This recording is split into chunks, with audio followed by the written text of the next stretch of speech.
Hi, I'm Serena Simmons and welcome to 8 Model Psychology. I'm going to start today by asking you a couple of questions. Do you believe that you can be successful? Do you believe that you can be rich? Do you believe that you can find love? Now, before I explain why I've asked you those questions, which I hope you're pondering, let's just make sense of the 8 Model. So as you know, if you've been here for any length of time, the 8 Model is a blueprint for change. So if there is something that you want to change this year, whether that be that you want to start your own business, or maybe you want to change your body and how you look and feel and be more healthier, or maybe you too want to find love, then 8 Model is a great way to start that process. We spend a lot of time in the early parts of the model really helping you build strong foundations for change, and that includes things like getting your vision really clear, having really clear goals and mini goals and a strategy for achieving them, questioning the kind of people that we hang around that help us on our journey, looking at your knowledge and skills. But we also spend a long time deconstructing your beliefs. In fact, we spend such a significant amount of time on this that I've devoted a whole part of the acquire part of the model where we look at your belief system. Now, before I go into a lot more detail about why beliefs are so important, I'm going to interject here with today's exercise. Now, if you really want to change something, I really encourage you to try this exercise, which is really powerful and really juicy and interesting because it digs deep with your psychology. So the first thing I would get you to do is just to think about that specific area that you would like to change. Write it down, but you need to be really clear and very specific about what you mean. For example, if you've written down, I would like to be successful, you need to first define what success means to you. So let's use that as an example. If you've actually written, I would like to be successful, get really clear on what success means to you. And in this case, I'm going to take the example of you having your own business. They want to transition to doing something that's more aligned with who they are, that's going to really fulfill them and make them happy. So once you've got clear on what that is very specifically, I then want you to do the next part of this exercise,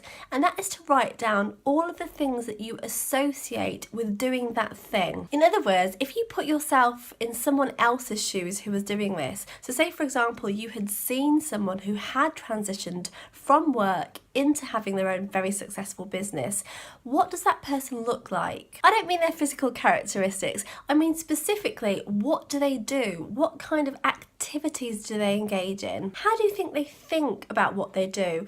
What does their typical day look like? So again, with this part, I want you to be really specific, and you might come up with things like, well, I know that someone who's really successful will probably get up really early and they will spend some time doing some work on that business. You might think that they will be actually engaging with and networking and talking to the right people. Maybe you think that there are specific qualifications that they need to get. Whatever it is that you think they need to do, or whatever you think this person's successful life would look like, get it down on paper. Part 3 of this exercise is to step back for a moment to look at that profile and to look at how it differs from who you are being. Now, when you're getting a feel for what this person might be doing that's different from you, what I want you to start to do is then to deconstruct where those beliefs about what this person is really like, where they come from. In other words, what's real, what isn't real. For example, it's important to make sense of the things that actually you might actually really need to be doing in that character profile. For example, with the particular person that we've just looked at, it might actually be really important to network with the right people. Again, if you want to leave a current job,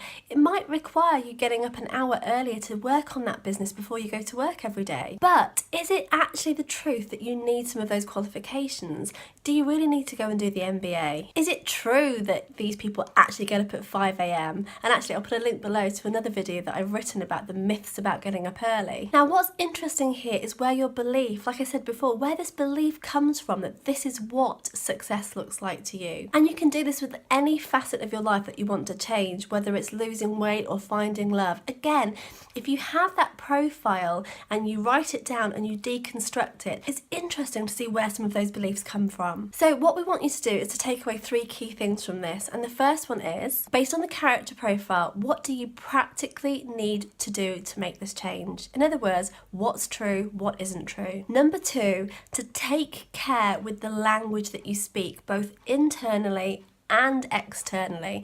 Now, by that I mean, what is it that you tell yourself about doing this thing? For example, if you want to lose weight this year, if part of your belief structure is, I am fat and I am a fat person, then actually that belief has become your truth. By deconstructing the kind of person that does this in reality and actually being clear about the practical steps that you can take, you should be able to see on face value the things that you actually should be doing versus the things that you've kind of made up along the way. And that is why your language is so important. If you're telling yourself these untruths, you start to have them be your truth, and that's what you then start to believe. The third step then is really the simplest but also the hardest, and that is, based on what you've done, this kind of practical exercise, to start actually believing that you can do this. I've seen this so many times with clients. The minute they've done this practical exercise and they've looked at the practicalities of achieving this, to then engage that belief and that whole belief system around the fact that they can actually achieve it, can start to have you really tackle this change. This is a powerful exercise, even though it's really simple, and I really hope that you try it. I'm going to be following up this video with other videos about your beliefs. And don't forget, if you like what you've seen today, please click on the link below to subscribe, and that way you get this in your inbox every single week. Bye!